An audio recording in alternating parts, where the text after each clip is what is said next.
Continuamos con las exposiciones en este encuentro científico internacional y ahora nos honra y nos place muy en particular presentar a uno de los más destacados científicos peruanos que se encuentran en el extranjero. ¿Tienes el control? No, aquí está, debe ser este. Es el doctor Jorge Seminario, de la Universidad de Texas A&M, profesor titular, doctor, magíster. Él es egresado de la Universidad Nacional de Ingeniería en Ingeniería Electrónica, máster en Física, doctor en Ciencias Moleculares, postdoctorado en Economía y ahora profesor en Ingeniería Química, Materiales y Electrónica. El tema que en esta ocasión va a desarrollar, porque él es un amigo muy cercano del Encuentro Científico Internacional, constantemente viene a aportarnos a estas conferencias. El tema que en esta oportunidad nos ofrece es nanotecnología para la industria del petróleo y gas. Muy, pero muy cariñosas y fuertes palmas para el doctor Jorge Seminario.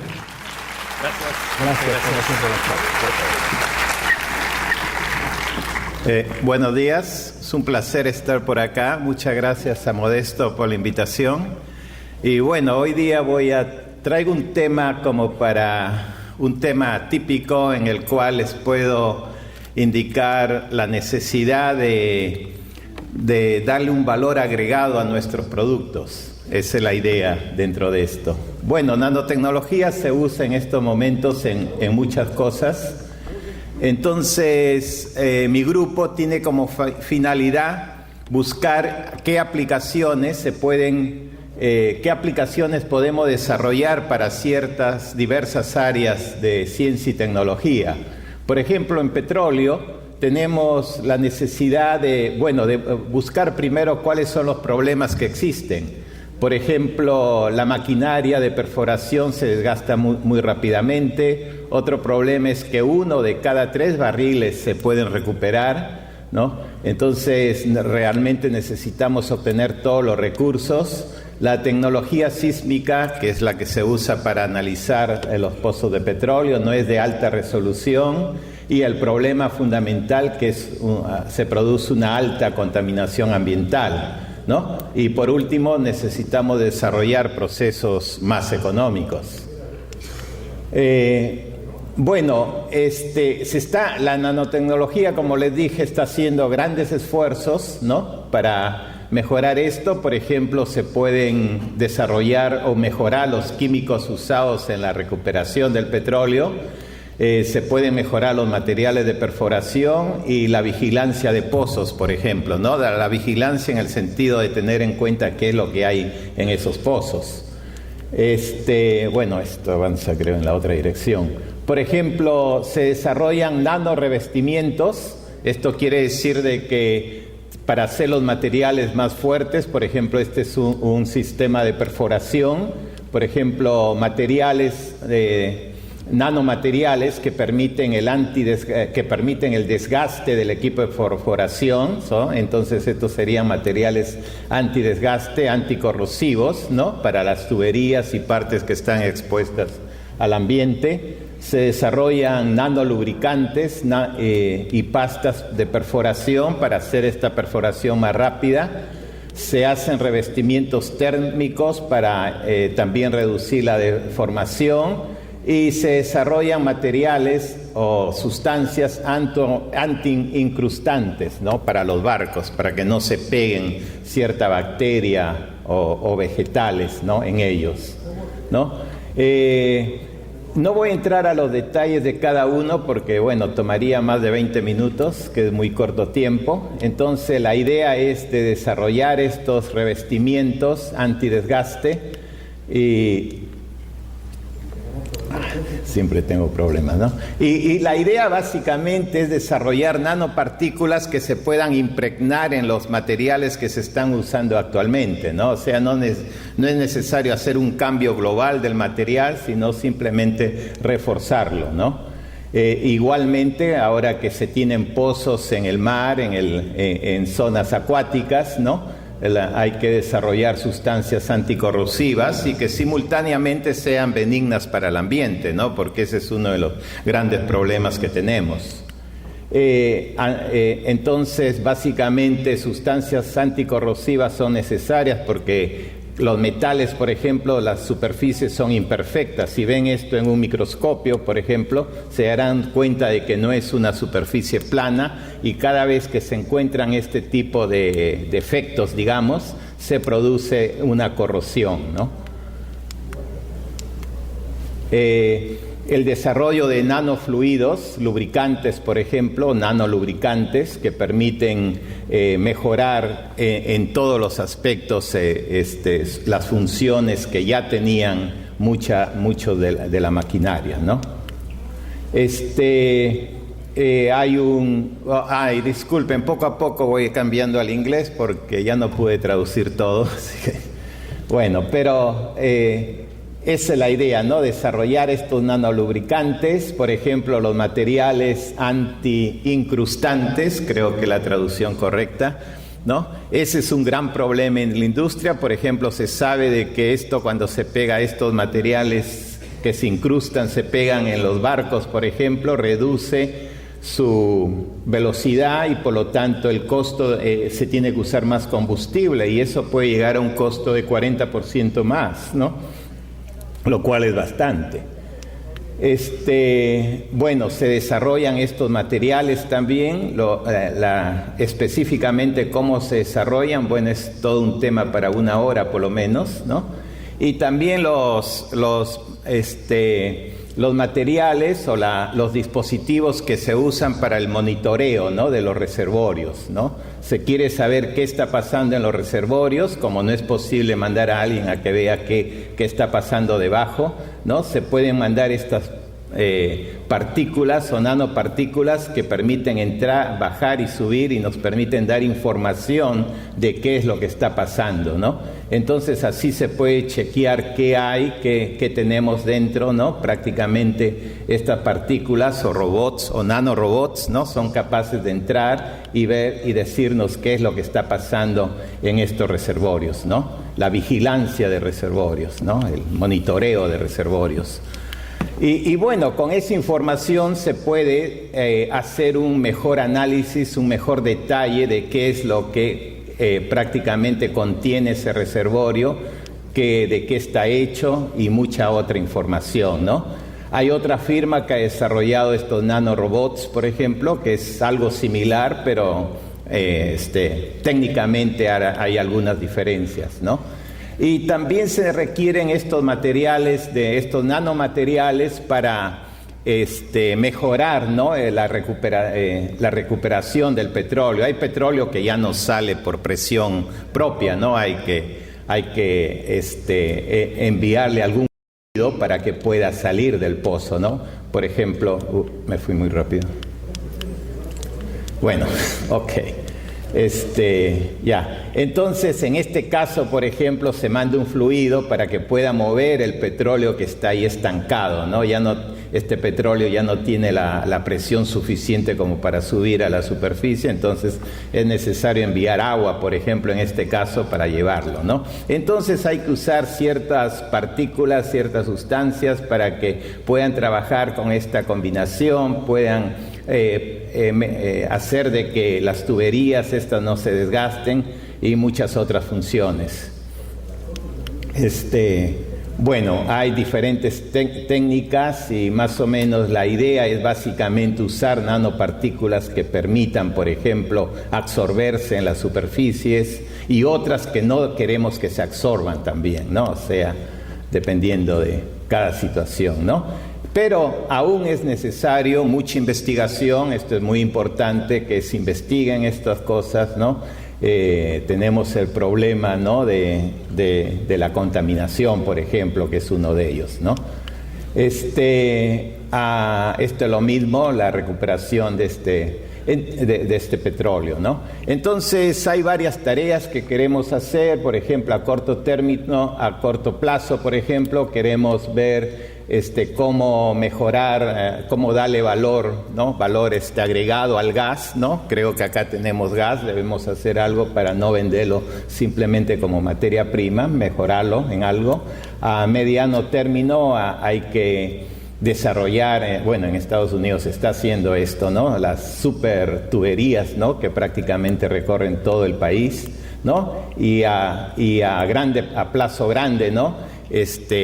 Trabajar, ¿no? Con un poquito más con todo el metano que se obtiene del gas, ¿no? Déjeme seguir así. Entonces, para eso mi grupo usa lo que se llama una técnica conocida como el genoma de los materiales, ¿no? Que creo que esto expliqué en un ESI pasado, en el cual prácticamente se sigue lo que hace la biología, ¿no? Como los genes, el DNA tiene información para reproducir todo un cuerpo humano, todo un sistema humano. Sería mucho más fácil tener la información para reproducir un nuevo material, ¿no? O para producir un nuevo material. Entonces esa es la idea que se tiene, ¿no? Usando supercomputadoras se genera toda esa información equivalente a un DNA, pero de un material específico con funciones propias que queremos realizar, ¿no? Y, por ejemplo, para eso se requieren de supercomputadoras. Es algo muy importante tener una buena supercomputadora. Estas son las 10 supercomputadoras más poderosas en el mundo. Y nosotros, por ejemplo, tenemos acceso a una de ellas. Se fue de nuevo.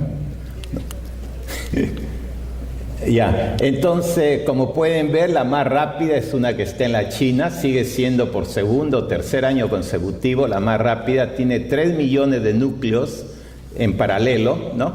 Y su velocidad máxima es de 33 petaflops, ¿no? Este es 33.000 teraflops o 33 petaflops, ¿no? Es la más rápida. La que le sigue está casi a la mitad, ¿no? Pero con un número mucho menor de núcleos, ¿no? Esta está allá en Estados Unidos, la que sigue también, la siguiente es en Japón.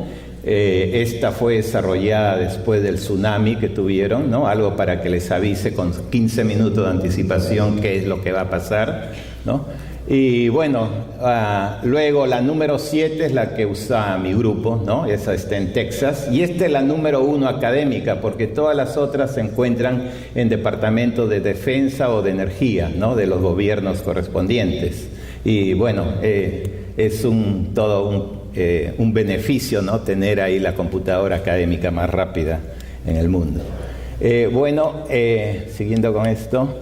Estos son los temas que mi grupo está desarrollando específicamente en esta área, ¿no? Una de las áreas que queremos desarrollar o que estamos desarrollando es cómo eliminar el sulfuro, ¿no? De los combustibles, algo muy importante. Y la idea es, bueno, buscar nanocatalizadores, ¿no? Para ello. Y bueno, todas estas técnicas en esta área, ¿no? Porque mi grupo es multidisciplinario, nos dedicamos a áreas que van desde la física, química, biología, etcétera, ¿no? El foco que queremos darle en estos momentos es sobre el gas natural. Ahora, ¿por qué? Es la única parte que está en español ahora. ¿Por qué? Porque si vemos qué está pasando en Estados Unidos, por ejemplo, en el 2012, las estadísticas, los datos hasta 2012, uno de los componentes del gas natural ha crecido tremendamente, ¿no? De repente, desde el 2005 más o menos hasta ahora, la cantidad de gas viene de lo que se llama el shale gas, ¿no? El shale creo que se traduce como una arcilla o lo que sea. Ese es el gas que está metido dentro de una piedra, ¿no? Y se espera que para el año 2040 más o menos la mitad de ese gas va a ser provenir de esto, ¿no? Y básicamente, si ustedes ven mundialmente, al menos en Estados Unidos, el precio de la gasolina ha bajado tremendamente estos últimos días, se debe a que el uso del shale gas en los Estados Unidos ha incrementado, ¿no? Hay otras razones políticas, etcétera, ¿no? Que, bueno, quizás para mandar a la quiebra a Rusia o cualquier otra cosa, pero básicamente esto es lo que ha producido la baja del costo de la gasolina, ¿no? Que se está produciendo bastante shale gas, ¿no? Que es metano, básicamente. Bueno, entonces, ¿cómo ha crecido la industria química? Que es algo que nos interesa mucho, ¿no? Y cómo está creciendo. Por ejemplo, estos son los países que se conocían como países desarrollados, ¿no? Más o menos esto fue en el 2012, creo que se hizo esta estadística. Entonces aquí está Norteamérica, que está en verde aquí, como ha ido creciendo, pueden verlo. Está Europa del Este y los países Japón, Corea, Australia, ¿no?, que están en azul. Si vemos a los países que estaban en desarrollo, ¿no?, aquí estaba China, por ejemplo, ¿no?, que en el 70, 80 prácticamente, la escala es la misma en cuanto en billones de dólares, ¿no? Billones es 1.000 millones, por si acaso.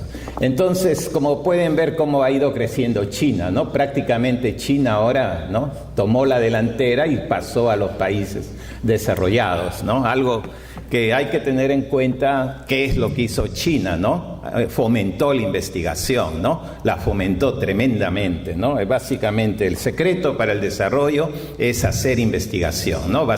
No hay otra solución, ¿no? Y nadie va a venirnos a dar una investigación de otro país, ¿no? Tenemos que hacerla nosotros. Bueno, la demanda en el transporte, les estoy hablando ahora del gas natural, ¿no? Ocurre de que el aumento, ¿no?, cómo ha crecido el aumento, por ejemplo, del uso del diésel y de los combustibles de aerotransporte, o como quieran traducirlo, ¿no? Más o menos todos estos prácticamente se supone que para el 2040, inclusive para estos días, ya prácticamente se está usando el gas. Aparten del gas, ¿no? Esto es gas to liquids, ¿no? O sea, gas a líquidos, transformados de gas a líquido, de alguna manera, ¿no? Entonces es algo que hay que poner importancia, ¿no? Buscar esas reservas, aprovecharlas lo máximo que podamos, ¿no? Por ejemplo, el suministro de la energía en todo el mundo, ¿no? ¿De qué viene la energía en todo el mundo, que se consume en todo el mundo? Esta es una tabla, un gráfico bien general. Aquí podemos ver que el 21% de la energía mundial se debe al gas natural, ¿no? Algo bien interesante aquí. La nuclear solo ocupa el 5.7%. El petróleo todavía está adelante, ¿no?, con 32.4%, pero está decayendo. Y muchas otras, ¿no? Los biocombustibles están en 10%, la hidroeléctrica, por ejemplo, en 2.3%, ¿no? La solar es tan pequeña que no aparece prácticamente en este gráfico. Y bueno, algo interesante es que estos son los países que más producen en estos momentos gas natural, ¿no? Está Rusia, Estados Unidos, Canadá y Qatar. Qatar quizás es el país más pequeño del mundo, creo que es más pequeño que la provincia de Lima. Pero como exportador es el segundo después de Rusia, ¿no? Estados Unidos no exporta porque todo se lo consume dentro, ¿no? O sea, de ahí, como les digo, la baja del precio de los combustibles en los Estados Unidos y otros países más. Qatar es tan pequeño que prácticamente la mayor parte de lo que produce lo vende, ¿no? Y muchas veces como con valor agregado, que es a lo que quiero llegar, ¿no? Y así que Qatar, como pueden ver, es una ciudad increíble, ¿no? Es interesante saber de este pequeño país, ¿no? Y creo que ya van a organizar el Mundial si no les eliminan la sede. Entonces, una de sus prioridades nacionales, ¿no?, está en esto, ¿no? Y por supuesto, tienen que decirlo, están interesados en tener un ambiente sostenible, a pesar que usan el gas, ¿no? Entonces, lo interesante de esto es de que su Comisión de Ciencia y Tecnología, por ejemplo, toma el 2.8% del ingreso nacional, ¿no? Eso corresponde a 4.8 billones de dólares, ¿no? O sea, 4.800 millones de dólares, ¿no? Y bueno, algo que quería anunciarles, ¿no? Entonces, esa es la tecnología de gas a líquidos, convertir a partir del gas natural, llegar a todos los productos que la química convencional hace, ¿no? Es algo... Estoy pasando rápido porque tengo demasiadas aquí. Pensé que iba a ser 30 minutos. Entonces, bueno, prácticamente todo lo que uno hace con gas es compatible con todos los sistemas que ya tenemos. No es necesario hacer una transformación tremenda, ¿no? Y la ventaja de usar el gas es que reduce tremendamente las emisiones, ¿no? Las emisiones nefastas o negativas, ¿no? Por ejemplo, la reducción del monóxido de carbono, ¿no?, se reduce casi en un 90%, ¿no? Y bueno, continuando con esto, se empezó con la madera, por ejemplo, luego se pasó al carbón para hacer toda la química, ¿no? Luego los petroquímicos y ahora pues el gas natural, ¿no? Es algo que debemos darle mucha importancia. No voy a leer los detalles de eso, así que... Pero se dan cuenta qué está pasando en Estados Unidos. La generación de energía eléctrica, los nuevos aumentos de energía eléctrica desde el 95 al 2010, donde se hizo este gráfico, ¿no? Han sido básicamente debido a la incorporación del gas natural. Miren, ¿no? Cómo el gas natural ha ido prácticamente está dominando a todos los otros tipos de energía, ¿no? Empezando en 1995. Claro que aquí pueden ver el verde que es el aire, ¿no? La energía del viento, ¿no? Y el carbón, que últimamente Estados Unidos ha decidido sacar un poco más de carbón. Bueno, para que tengan una idea, ¿no? Estas son las líneas que atraviesan Estados Unidos, ¿no? Entonces ahí está el shale gas, que es el que ha contribuido en Estados Unidos al aumento. Hay un problema también de contaminación, es algo que debemos tener en cuenta, y ahí es donde la nanotecnología ingresa, ¿no? El problema de esto, del efecto es de que... Sí, tengo bastante problema manejar esto. Bueno, continuemos, ¿no? Lo que se quiere es las bajas emisiones, ¿no? ¿Alguien me puede decir cuánto falta? Ya estamos. Uy. Ok, entonces estas transformaciones, ya voy a pasar rápido entonces. Y bueno, esa es la idea del gas natural, ¿no? Básicamente reducimos tremendamente estos gases ofensivos que no queremos que se vayan a la atmósfera. Y como ustedes pueden ver aquí, Texas A&M en Qatar, ¿no? Entonces, mi universidad decidió poner una sucursal en Qatar, viendo esta situación, ¿no? Entonces, bueno, básicamente estos son los cálculos que se hacen, porque hay que hacer cálculos primero antes de hacer experimentos. Es muy importante que los experimentos trabajen en una computadora, ¿no? Este es básicamente en un nutshell, en un summary de todo lo que hago, ¿no? Y quiero agradecer a mis colaboradores. Aquí tengo a mis alumnos, el grupo de alumnos, y estos son colaboradores en otras universidades, bueno, y también en Texas A&M, doctor Balbuena, que está sentada ahí al lado izquierdo mío. Y bueno, estos son los que dan el dinero, como les dije, vienen del Departamento de Defensa, Departamento de Energía, de laboratorios nacionales y de los centros de cómputo, ¿no? Que son importantes en este caso, ¿no? Gracias.